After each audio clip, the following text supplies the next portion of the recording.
Hai kanam ni te hozo si na bonun hai tu ni video khat ani ve khomo hitin video hi alhung ke ani ve hitin chule comment ipi no mo jong le apha hele asi hele na ani ve chau tin comment pi jiu tin comment hi video ve chai lovin i ha pi jiwin i tunia seinum pi pen chu tam ta jong hi pon hung sao mai the hung chom mai the ka he poi na e apat na pena ai seinum mo chu pham tele gal hin neo hi kum ka ti gal hin neo hi tu hi thaku a hi ta in na english pawen sai po hitin mail he te ho he thading in o umji in ji chon ai pawe hin se in ka ti kum san ni le kum som ni le thum thapul nisim thuma hung ki pana tu kum sang ni le som ni le li tolbul taka ge hi thaku a hung hita in hi chi sunga hi inami pite ho zau si gali hin tu hi ana sa thai le jeng na hi chi hin tu sunga hi ka hin batna ka hi le kai mu do len tu chunga more a chu nal ka sa pen na hoi jong ka sa pen chu jong le galmona pangte ho zau si na bon ke vin ka hin pa cha su ke ve na aji chu tu chung tabanga i bol hoi nau wang chu aum nai poi ka tinu men a hi za chu na bon ji kevin gal kam ho zo si a hi in mun tin mun tanga hitia gala ke sai mo ho zo si na bon ji kevin pa cha na sang pin ka hin pi ma sa na hi hitabong techniques tu ngai mu mong a hi na hitabonga gal techniques tu ngai mu mong a hi in hin bol win tu chunga chu hoi ka sa pen jing in za chu pa cha na video to he ka hin se hi in mabana jong gal etabong hin nei deu ham a ka sai thainai po ina iji a chu hitabong chun chi sang hoi zo le phazo hingel kho che otin hingel do ote tiang chu ka sai nu ma hi na ke hi video thu sai thayong ka hi po in dan chu thu hi a hi na bang ten ka sai do the ji po ina zong le ka ki pan le lawai le nammi pi te ho hi nga sai num neu khat ja chu me video he ka hin bol a hi in gal hin ne gal hin ne sung si wa hi achi sa hwa che wana he le hi chlang gal thal aging te hi chlang hi a hi ti te la agin na khat bo se chu ti gin jing adanga chu i ma cha ti lo na ale ajing a tha chu mun khana aging te le agin na bo chu ti gin jing a hi na mun tin mun tanga hi ha bo thei to theyong tam tam hin jong le ei ho hi mo wa jing ovin hin la tu chunga gal hung pa wang chu nal ka sel he jing mo re hung bui e ti le mo re hung bui cham kham le hi chalang hung bui e ti le na cho ba le chalang hung bui e ban le kulang hung bui e itia chu bol ngai a hi na thing bana sei dinga chu ti le am hon jong a sei taw chala video hung da ta chala hi chalang abuye ta ke dal le hilang na tivin aban le hilang abuye ta hilang ke dal ki la kangol do ta ve ti na hi tabong ho chu ngai mu mu hi ka hin pa chal he ve tabong na hin bol o chu abana ka sei num chu hi le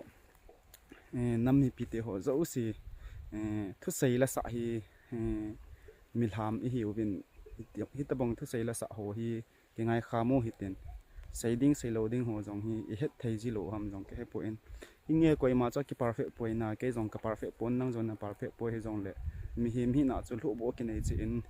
sei thei sei mo a ki su ke yin aban le thu i sei ting le 1 3 a sei lowa apat na hi pt sei ya abana i pt sei ya ban le angai lo le abana i pt sei dam ti hi o min na ei ho hi direct nga 1 3 a sei ti hi jiwa hi nam sungo hi buizi hi in le ka hin sei kit num chu volunteers a hi in chale nam si pai ho na hi win mi nu mi pa a hi lawai le khusung veng sunga nu nau chapang te ho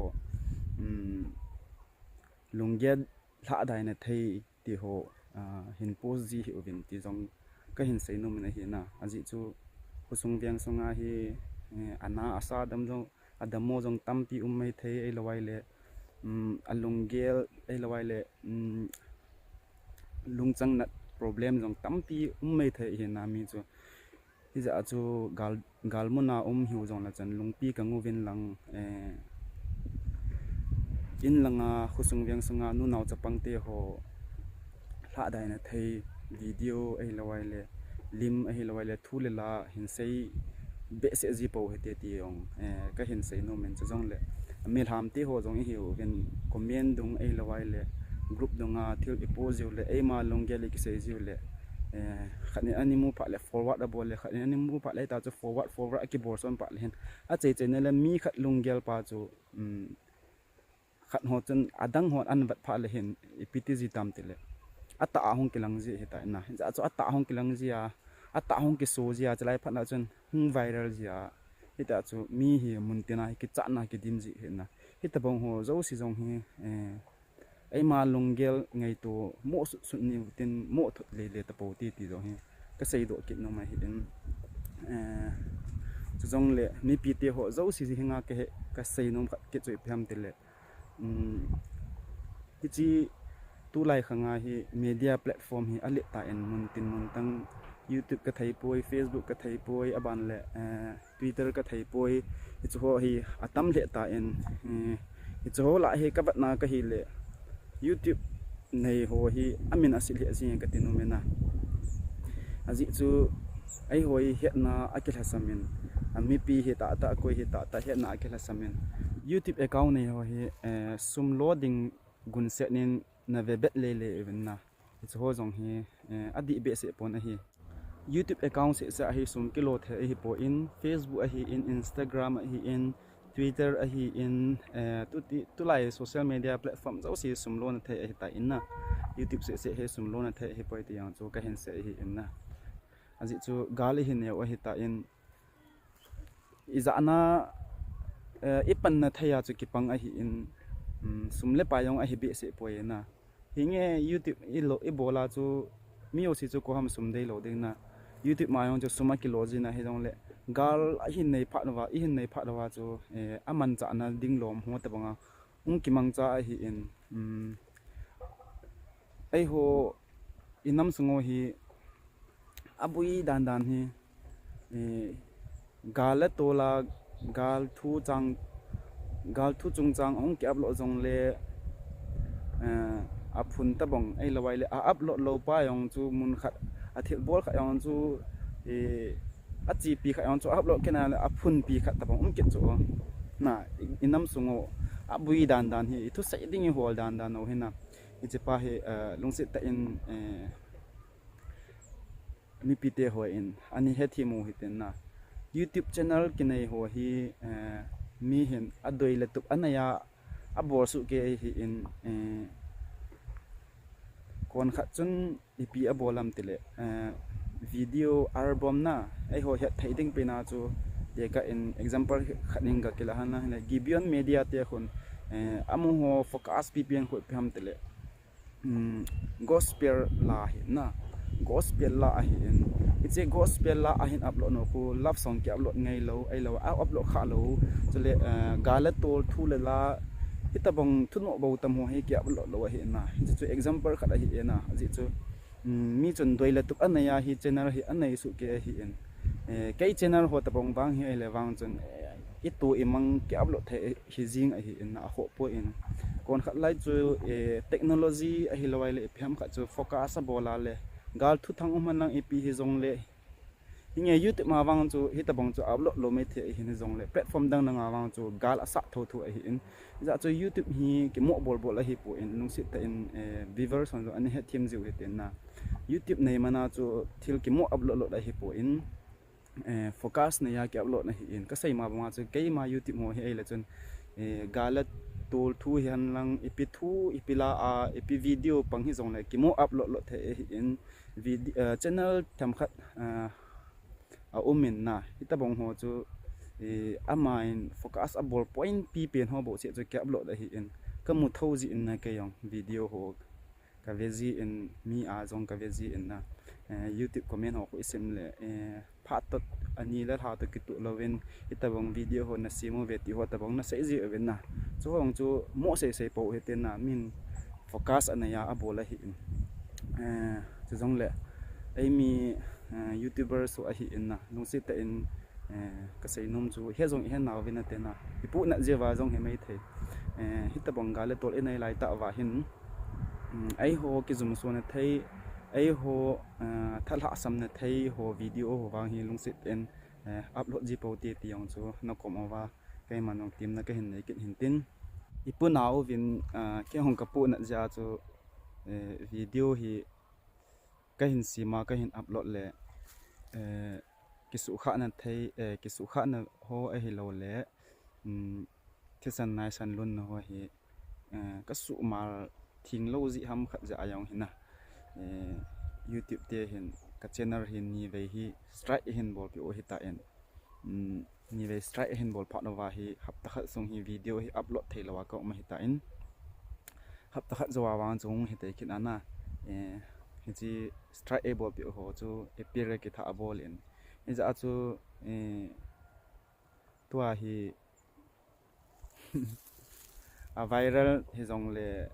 chu ti be sa amer si ho hi ka upload ta point na zo khale athum vel hin na hin le hin ka YouTube channel ge ga hi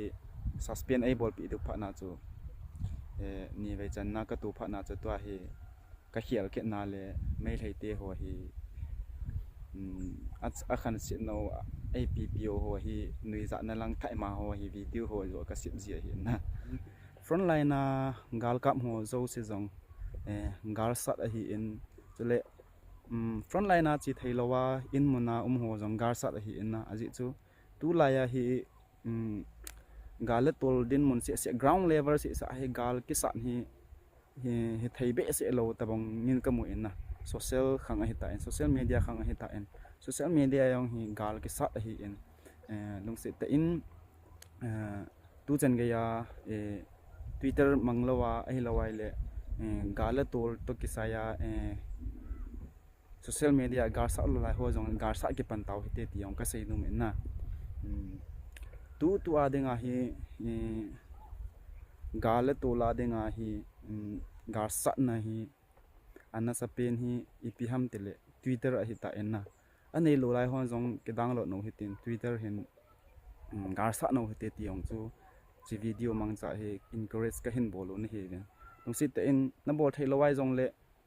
na loi na pai ai lowai le in sung mi a he thim long tam tam ding a hi ke do o hi ten gar sa ki pano hi te ji chu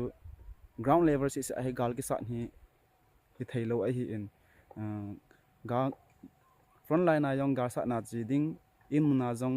internet na gar sa ding chu jong le a han lang ho hi phone jong choi thei ta lo galdin muna jong chi thei ta lo ewang amo jong hi pan na sa ta la a ho in na taw na manga taw na gala sa na hi in na I pan mun no hi su ke hi in koi ma koi mo ding i po ve ti yong chu ka sei nu ma hi na chule en zo ka sei bonga chu ka khot kham do tain ka choi choi nai en zo ka sei bonga chu mi lung tha dai na thei ti ho wang hi akoi on jong akoi en jong bol ji po hi ti yong chu ka sei nu ma hi in example hoi ta khat chu ka pi nom chu pathian thu yong chu ki hello jong le example nyaw khat ka sei nom chu phem te le mosile eron chun ha kenan gam holding ana Israel phungsom la phungni la mi som la ni alhan do agasola ahong kilewa chu mi som si chun ki son la na thungan changa se chu ki son la na thungan changa se wa ami zonga le thayen tha zong a ha novin akul pu zong kul pi kai khom sa tya ki zo la na ring ngan chang lungneu na ngan chang a hin thut no chu chlai chu mi pi yo si lungleu lawa mi yo si kap hi in hin la Joshua le Caleb chuna amani chun pathin songa izo du hi tia hang san ta apan no chu itabong ho chu iwa na hel chen example phata hi na e huwa denga ja chu mi lungsu neu loading mi lungzo su ding hi ti yong chu iki ha sau hin tin haji chu ai ho pathin hi ai galmi teu pathin to te hoi thei jong hi point na haji chu apathieno mun khana chu apathieno pakai hi khan nam mi te chu anun nu mai ati na ai ho pathian chu pakai hi in igal mi te pathian chu doi le kaw a hi lawai le milim sim tho bo a hi in hi chu ki hiat na hi in lung neu na ai lawai le lung la dai na nei lo ding a hi aji chu i chen khom pi te ho hi itabangin mi lin han lang aman chau hoi han lang ki son na zat zat neu han lang hi jong le pathian na ding a chu hi mo imam lo hin ji chen ai ho hi lung neu thei jong hi po ve tia chu ka hin se hi in in se sau taw min se hil jong ding a hi in na ka sei num jong tam pi um hin video ong ke bol ji ting le hin sei num tam tam ji in sei ji le i hei pang jong tam ji in i sei hling lo jong tam ji in i sei hil jong tam ji in mi jau si hi ki perfect lo hi ji chen video hi hung chop mai the hi in jong le i he su ke win a sei sanga angai i thip duty ho i he su ke win ja chu tu ni video i hin si mo hi a sei pa ke team hi jong le angai ho ani team ho hi tin tu ni hi hi chalai video ka hin sim jong hi lowa ka chia ka hin sim hi bo win na in mana jong ka hi pon sei ke lo chun gale to lai ta ho ya lo na ti ke de hi in na gale to jong en na ve hi jong le front line na ho jong front line na hin in mana ne la cha ke ho la sum le pai ke ho la itia chu an me them ke tu a ki wa na ring ki ho lo the e lo ji wa chna tu nya jong hi in lo in ko ma hi lo neu khat ka bolo ven an me ka tu hin chlai chu ka chi hin phat ka nei lo ja chu ka chi ka a hi lo ka lun ma sanga hi ka hin bol a hi in sei bang chen ani he thi mo hi tin akoi hin ki oi mo po hi te gal nei hi ovin gal mo na pa jong gal asat in mo na internet na gar sat pa jong gar sat jong le ho ina minu mi pa a hi in taw na ma gar sat ho jong gar sat on ke wa pan mo en nei su ke wa hi in chalai la adinga ki oi mo na dinga khat ko oi mo na thei khat wang chu ipi ham tele nam sung su chawei nam sunga hi loi tum sim hi jing ovin na i cho wang hi anu thei po in je a chu nam khat tha khat hi ule pan khat ela o ngai hi in loi tum sim lam kai sim num hi to ho hi lung si te na hi thei le ngau hi tin hi chi hi ki hil na ke phone jong a hi po in i he theina ding oba chu nyau khat ka hin sei thu a hi in hitabonga inam sungova tha samna thei hi api pe na hi loi tum sim ki ti hi tha samna pi pen khat a hi in hi ja chu sumle pai mu na ding jong hinan te elawai le min than na ding jong hinan te hitabong ho chu gel angai po na hi gal na hi win gal sunga chu itile pan khat ila thei diu ham ti pa chu gelo hi te na adang dang min than na ding sumle pai hol na ding sumle pai mu na ding ke wa na ding ho chu gal e che sang sang ho le ngai to naw he te ti chu ka sei nu ma hi tu sei thim lo ka hi in tam ta ka hin sei nu min hi jong le ka sei khil tam ding a hi in na to a yong hi ka in sei do la chu ka sei khil jong pang mai the hi ta mi ma ki hi in hi ja chu tunya iki sa pi pe no chu tu chunga gal e nei sungwa hitabanga pan hin lawa amuna khat bei patna hin patnowa igal mi te ho ache chaw ho chuna chu nal ka sa awal hoi ka sa awal be sa le nambon ke wa pa cha na ka hin piu na hi in mamba na jong hin cha sang hoi zo le phazon bolo te tia chu ka se hi in jong le internet na hi in whatsapp group a hi in muntin na ai ham le paudan thimo hi te ti a hi in jong le adang dang ho chu in za ka sei chu hi ta in an he thim su keu hi te ni pi te ho zo si